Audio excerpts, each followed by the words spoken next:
Muy bien, buenos días. Acá estamos para tratar de explicar algo del derecho administrativo, que es una materia a la cual los alumnos cuando llegan no saben casi nada y se van sabiendo muy poco. No es una materia que el alumno tenga en cuenta como primordial en la facultad porque no sabe la experiencia práctica, cómo en la vida uno tiene siempre alguna relación con el derecho administrativo. Yo estuve predestinado a seguir administrativo y a seguir administrativo porque cuando yo nací yo fui un expediente administrativo. Mi padre, que era británico, mi familia peleó en la guerra y muchos murieron en la guerra, entonces quiso ponerme un nombre, la guerra se ganaba, y me quiso poner Winston porque en homenaje a Churchill. Acá estaba prohibido un nombre extranjero, y entonces mi padre hizo un expediente administrativo para que me pusiera ese nombre. Por suerte mi padre perdió, porque ese nombre hubiera sido espantoso llevarlo encima, digamos, sobre todo en este país, pero bueno, nací siendo un expediente administrativo y espero que pase mucho tiempo, pero en algún momento mis hijos o la funeraria pedirán un nicho para mí y también moriré siendo un expediente administrativo.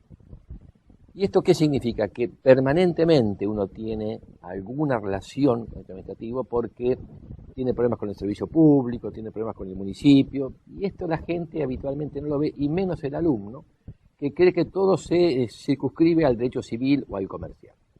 Y sin embargo, esto tiene una gran importancia práctica, además de ser un derecho en constante movimiento, porque evidentemente es el derecho que más cambia a partir de los cambios que se producen en la praxis administrativa, y esta praxis va cambiando de acuerdo al rol que va cumpliendo el Estado políticamente. Por eso yo le puse como título a esta conferencia el paradigma del derecho administrativo. El paradigma, que es una palabra griega, quiere decir ejemplo o modelo. Esta terminología y sus correlatos, la crisis y la modificación o mudanza de paradigma, se debe a un autor, Tomás Kuhn, que en 1962 escribió La estructura de la realización científica.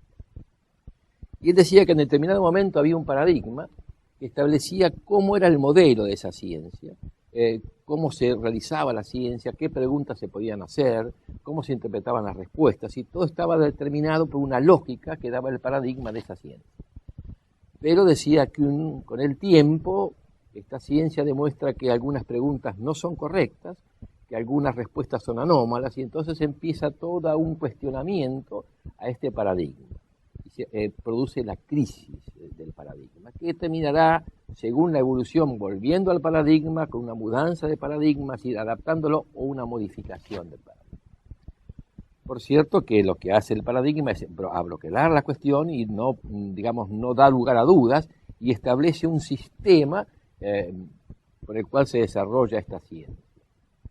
El problema es que cuando ocurre esto, se enseña a los alumnos, se escriben manuales y libros de acuerdo a este paradigma. Kuhn hacía esto, Kuhn era un físico, lo hacía para las ciencias exactas, las ciencias duras, pero esto no quiere decir que mutatis mutandi no se pueda aplicar también a las ciencias jurídicas, que también parte, por cierto, con más flexibilidad, pero de ciertas premisas o de ciertos postulados.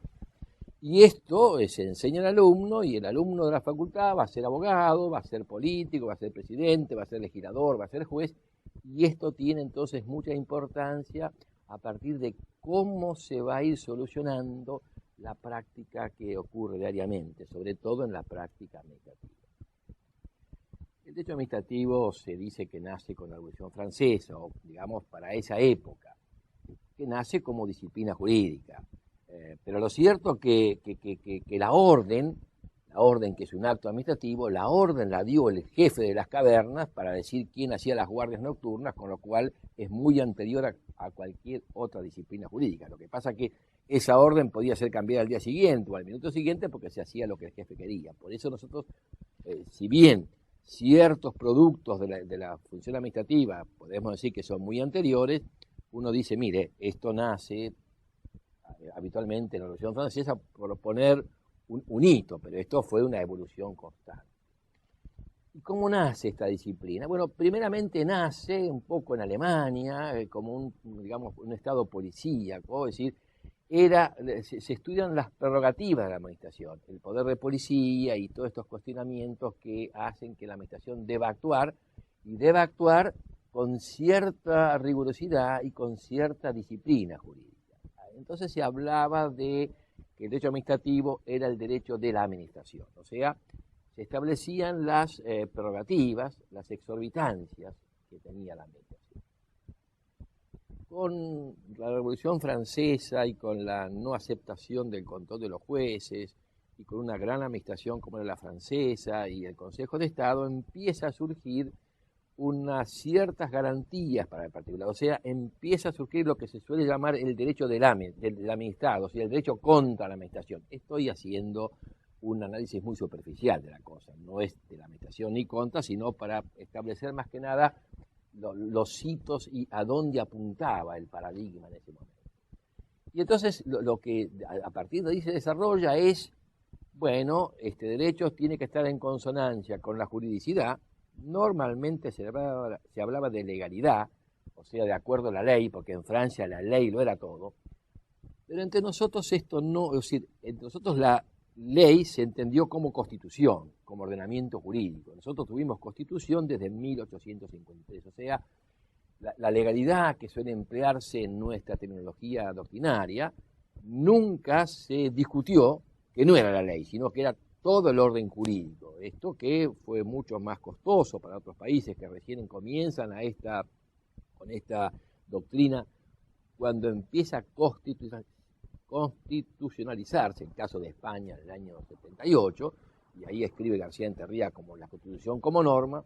Acá esto era mucho más simple porque nosotros, si bien fuimos una colonia española, aplicamos su derecho, las leyes de Indias y por cierto también todos los fueros españoles, y esto siguió a partir de la Revolución de Mayo y siguió también después de la Constitución porque no se cambió el derecho automáticamente, pero nosotros a pesar de esto y con esto adoptamos y adaptamos la Constitución de Estados Unidos. Fue una copia, no exactamente igual porque la separación de poderes es muy distinta, pero por cierto se trajo aquí esta Constitución que era, digamos, que estaba en un derecho muy distinto como es el common law.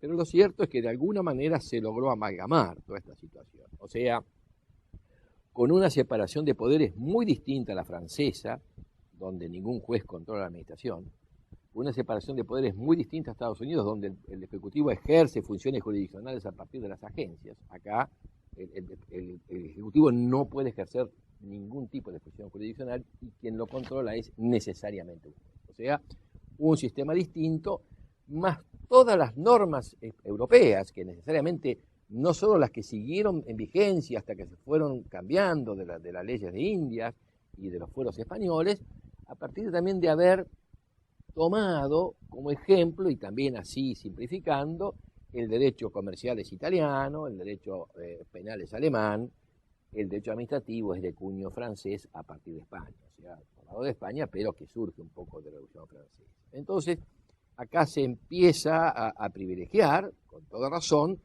los que son las garantías constitucionales, los derechos fundamentales que aparecen en la primera parte de nuestra Constitución. Y fundamentalmente, el control judicial, o sea, fundamentalmente la tutela judicial efectiva.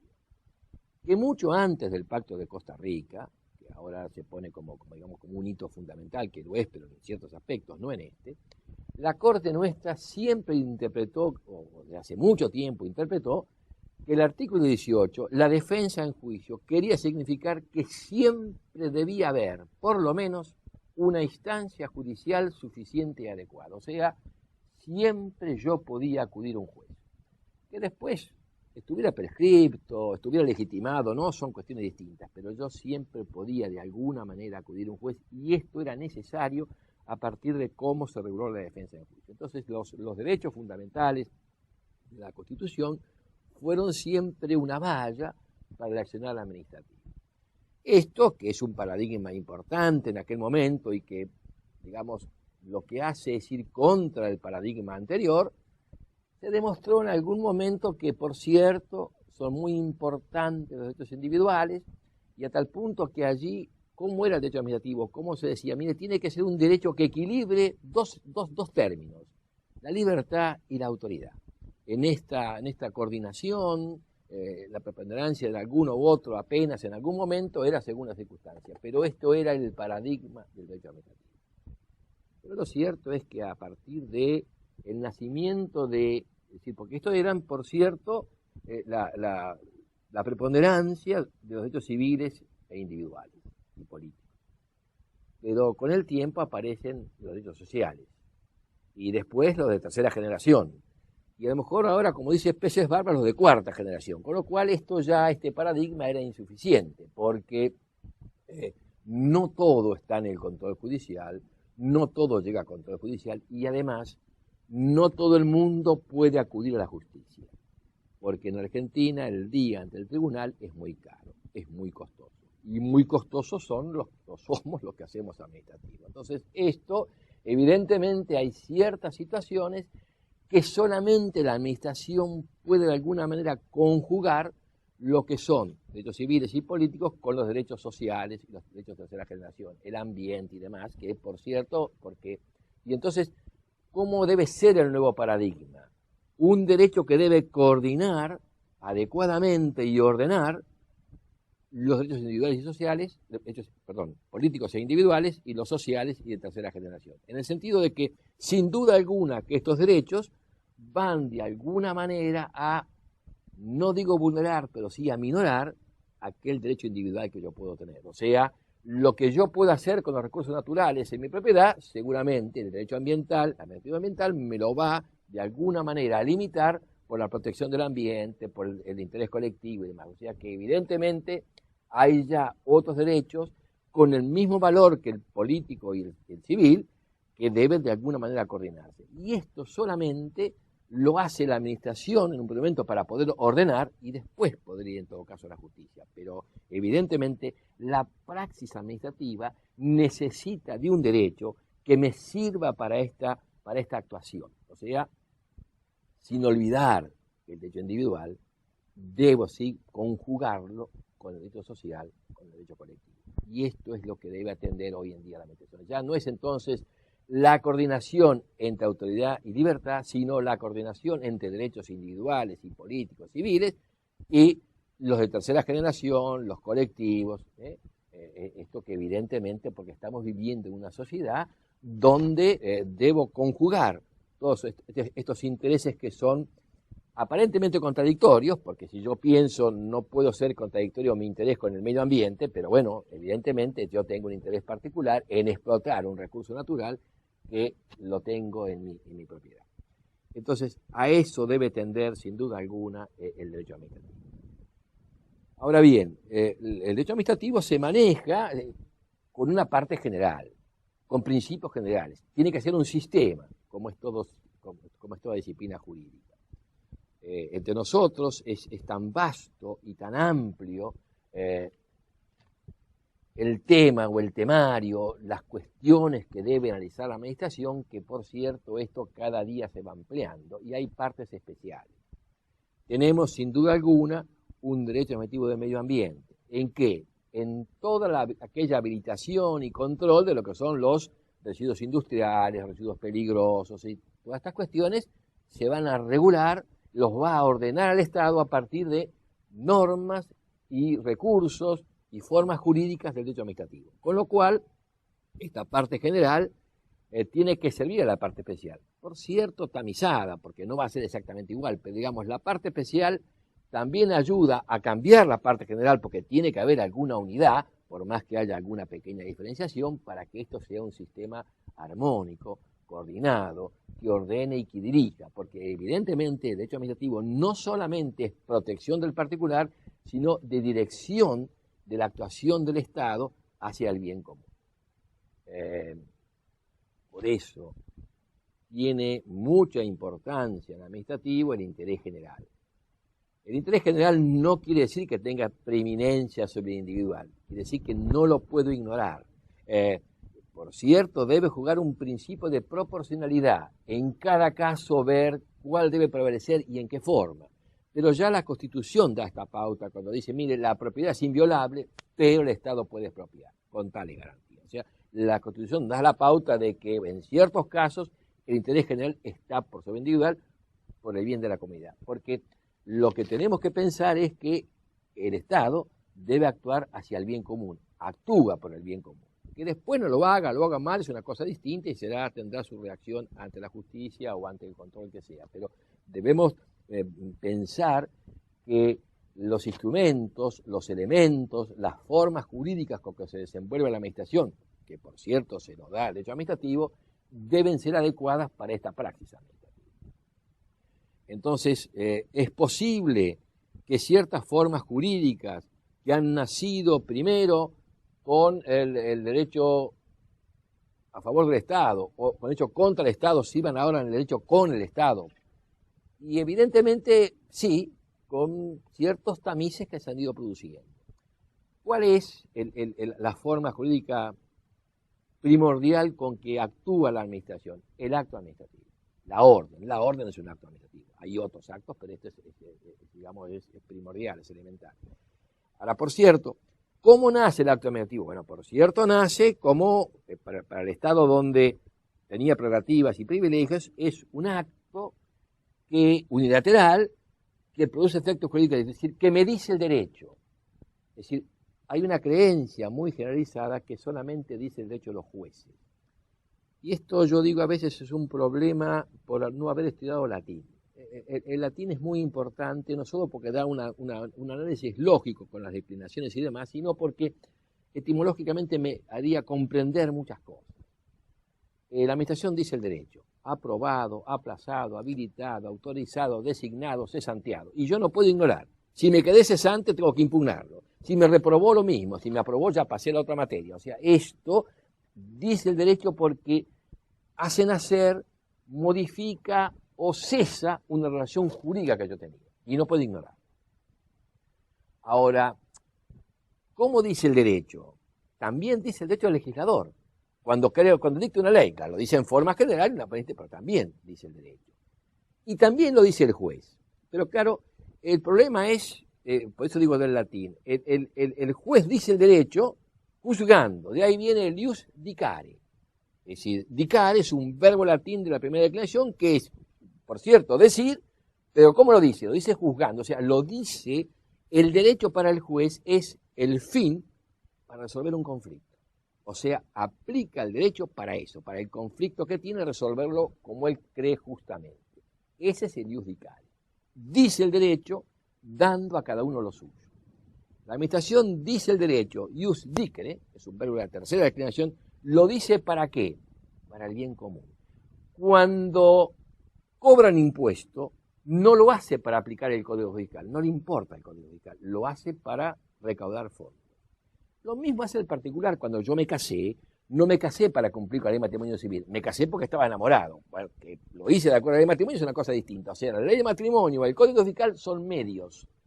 Por eso es distinta la forma que lo dice y por eso es distinta los efectos. El juez, cuando dice el derecho, en algún momento hace cosa juzgada.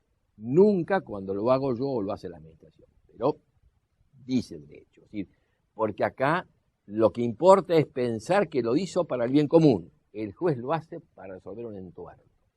Entonces, esta situación yo no puedo ignorarla. Ahora, este acto administrativo, a su vez, que fija, da una seguridad jurídica. Yo sé, no actúa con hechos la administración, no actúa con actuaciones materiales como lo hacía antes, sino que ya lo hace con una declaración que todo el mundo entiende. Y que, por cierto, yo puedo impugnarlo. O sea, esta declaración que a mí me obliga a ser responsable de la administración si actuó mal. O sea, me da seguridad jurídica de alguna manera. Sé qué quiso decir. Cuando el profesor me dice 4, sé que aprobé. Cuando me dice 2, sé que estoy aplazado. O sea, esta declaración de la administración es importante porque fija los términos de una relación y, por cierto, hace responsable al que lo dicta y a mí me favorece, me perjudicará y yo en todo caso estaré obligado a impugnarlo si está mal. Entonces, este acto, que por cierto implica una prerrogativa, porque lo dicta directamente, aunque yo no lo quiera, Pero la ley siempre, nuestra ley, nuestro decreto ley, porque es digamos, una norma de un gobierno de facto, así como las reformas del Código Civil en general, ya uno está acostumbrado a decir las leyes, pero es un decreto ley del año 72, cuando habla del acto dice que debe ser escuchado el particular antes de que se dicte el acto. O sea, debo tener una audiencia previa, claro, cuando esto es posible. Si me tienen que clausurar el negocio por falta de higiene, no hay audiencia previa, hay que clausurarlo inmediatamente para evitar que esto traiga peligro a la población. Pero cuando esto no es así, hay una audiencia previa, me escuchan, o sea, la debida audiencia previa del particular para que pueda ofrecer prueba, en todo caso, o lo que fuera, para evitar el acto. Esta debida audiencia no es solo del administrativo, es de cualquier derecho, o sea, es tan viejo como el mundo el derecho de defensa, quizás es el más importante. Había un juez de la Corte de Estados Unidos que en plena Guerra Fría decía que él prefería el derecho soviético con defensa en juicio al americano sin defensa en juicio. Para decir, mire, no importa el derecho, importa la defensa en juicio. Hay un tribunal inglés que en el caso Bentley, en 1620, creo que fue 1630, juzgó a un profesor que había sido cesanteado y dijo el tribunal, ni el mismo Dios condenó a Adán sin haberlo escuchado. El problema, digo yo, es que Adán no siguió administrativo y no recurrió, porque si no seguramente la solución hubiera sido distinta. Entonces, este acto, que es una prerrogativa, me permite la audiencia previa y expresar mi opinión para que el acto no se dicte. Y si se dicta sin escucharme, bueno, podrá ser que esté bien o esté mal, pero yo fui escuchado. Y por cierto, me permite toda clase de impugnación posterior. Pero no solo eso, me obliga a que el acto esté motivado, que me argumenten por qué dictan el acto. O sea, tiene que haber un fundamento para decirme, para explicarme por qué es necesario que ese acto, que es una prerrogativa, sea dictado por la administración. Y por cierto, hay un procedimiento para dictarlo, con una serie de controles previos. Sobre todo la provincia de Buenos Aires, que en derecho público fue mucho más adelantada que la Nación, no tanto en este momento, pero sí lo ha sido, tiene una serie de controles previos muy importantes. Yo que estuve en la justicia de la provincia, en el año 84 pasé a la Cámara Federal acá en Capital, en esa época la provincia ganaba el 70% de los juicios. Y llegaban a juicio aquellas cuestiones que eran dudosas, lo que la provincia, lo que digamos era seguro que la provincia perdía porque era obvio, el fiscal de Estado no dejaba que llegara a juicio, lo solucionaba antes para evitar problemas. O sea que aquellos casos dudosos donde no sé qué puede pasar, ganaba el 70% de los juicios. Pasé a la orden federal y la Nación perdía más o menos el 70% de los juicios. Pero esto es otra historia. Entonces significa que este procedimiento previo, con los controles previos, si se llevan adecuadamente, hacen que el acto que sea irregular no es determinante. O sea, hay algunos actos, por cierto, pero son aquellos dudosos, donde para uno es nulo, para otro no, y puedo discutir la cuestión, y bueno, dependerá de quién falle en última instancia. ¿Sirve ese acto ahora? Por cierto, porque si ahora tenemos que hablar de una administración consensuada, fundamentalmente se intenta de que haya participación, fíjense en medio ambiente. El medio ambiente que tengo, procedimientos administrativos, el estudio de impacto ambiental, la evaluación del impacto ambiental, la declaración de impacto ambiental, esto requiere y permite necesariamente la participación de ONG, de particulares. Entonces esto, hay un consenso, no, pero por lo menos hay una participación, y normalmente termina por consenso, por lo menos entre algunos. Esto también da lugar a un acto que finalmente se dicta por consenso, pero que sigue siendo un acto unilateral y que, por cierto, determina el derecho, en el caso este al que me estoy refiriendo. Y dice en la declaración de impacto ambiental que afecta al ambiente o que no lo afecta. Y bueno, ahí después seguirá si se le impugna o no, pero digamos, este acto entonces, a pesar de que sigue siendo en esencia el mismo, ha ido evolucionando, ha ido cambiando en cuanto a la fundamentación, al procedimiento, al consenso, a la posibilidad de participación.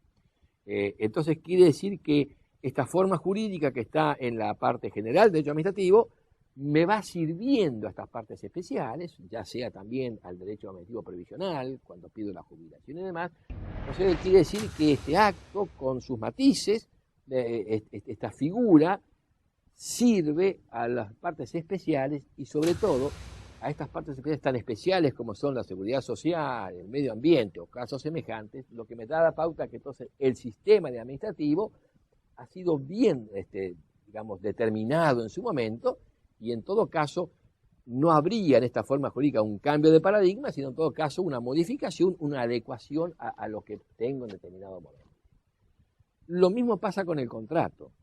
El contrato administrativo, por cierto, tiene prerrogativas, por cierto, tiene exorbitancias que normalmente se dice que no tiene el contrato común, lo cual tampoco es cierto, porque cuando yo aseguro el coche, o acepto lo que me dice la póliza o no me la aseguro, o sea, yo no puedo discutir absolutamente nada, con lo cual no es cierto que yo tenga la posibilidad de discutir nada. O sea, y acá, por cierto, el contrato, si aparecen las bases en los pliegos y demás, pero después de firmado, el particular tiene unas garantías que en absoluto tiene el contratista privado frente a otro particular. ¿Y esto por qué? Y esto también fue producto de las circunstancias. Cuando viene la Gran Guerra, la Primera Guerra, donde empieza a faltar el carbón y estas cuestiones, no se podía cumplir con los servicios públicos en Francia. El concesionario no podía porque la guerra, entonces, o todo era mucho más costoso, entonces empieza a haber soluciones ¿para qué? Para que el contrato se cumpla, porque a la administración le interesaba que se cumpliera el servicio, no discutir si el contrato se rescindía porque, digamos, no le convenía al particular o no podía cumplirlo, no, trataba de que pudiera cumplirlo adecuando las circunstancias. Ya aparece el hecho del príncipe, la adecuación de la remuneración, o sea, se le asegura al contratista que es un colaborador que no pierda económicamente, o sea, se mantiene la cohesión económica financiera del contratista. Esto que es impensable en un contrato privado, donde si a mí me va mal me perjudico, esto intenta, o sea, si bien el particular tiene cuando comienza el contrato una serie de elementos y de cláusulas que la administración puede rescindir el contrato, puede modificarlo hasta el 20%, puede darle órdenes, pero tiene asegurada una remuneración del contratista tal cual la pactó, así haya inflación o lo que fuera, o sea, tiene una serie de garantías que no tiene un contratista particular. Con lo cual, el contrato, que es un acuerdo de partes, acá tiene, como es un contrato que tiene mucho tiempo de realización, digamos, los servicios públicos o la obra pública, trata de adecuarse para el cumplimiento. Lo que le interesa es cumplir. Entonces, digamos, finalmente una disciplina jurídica es como una obra de arquitectura. Tiene que tener bases firmes para que yo pueda hacer el edificio en base al cual después haré un salón de usos múltiples o haré un lugar de estar o demás. Pues acá es lo mismo. Tengo que tener una base muy, muy firme en la parte general para que después las cuestiones especiales que van surgiendo y que son netamente cambiantes. Hace 30 años no se hablaba del medio ambiente. No era una cosa que a nadie le importaba. Bueno, esto, con todo el auge que tiene, hay mucho de procedimiento administrativo, mucho de actuación administrativa, mucho derecho administrativo que influye. Por cierto, el ambiente también influye en esto, porque uno tiene que tener en cuenta la responsabilidad ya, digamos, la protección del ambiente, pero más que nada la preservación y actuar anteriormente. Bueno, pero todo esto, los institutos nuestros de las formas jurídicas, el acto, el contrato, el reglamento, o lo que es la responsabilidad del Estado, todo eso se va adecuando de alguna manera plausible a solucionar los nuevos entuertos que van sufriendo. Esto es en teoría. En la práctica, nuestro problema es que acá no hay realmente y totalmente un Estado de Derecho, porque si bien todo el mundo admira la forma en que acá el juez puede ejecutar la sentencia, que no hay en ningún país del mundo, ya no se ejecutan porque hay bonos y el bono no se consigue o se paga 20 años. O sea, nuestro deber ser es realmente importante y uno puede hablar del deber ser en cualquier parte del mundo y todavía sigue siendo admirado en alguna respuesta. Lo que no conocen es la práctica. Bueno, pero eso es el dulce encanto de ser argentino. Uno no sabe qué va a pasar dentro de una hora. Uno no sabe cuando va en coche y tiene luz verde, si el que avanza con luz roja va a pasar. Y uno dice, ¿pasará o no pasará? Dice uno, y entonces, claro, tiene una adrenalina que no tiene un sueco sin ninguna duda. Nuestro deber ser, creo que es perfectible, pero está en consonancia con los países más adelantados. Nuestro ser está en consonancia con los países más atrasados. Muchas gracias.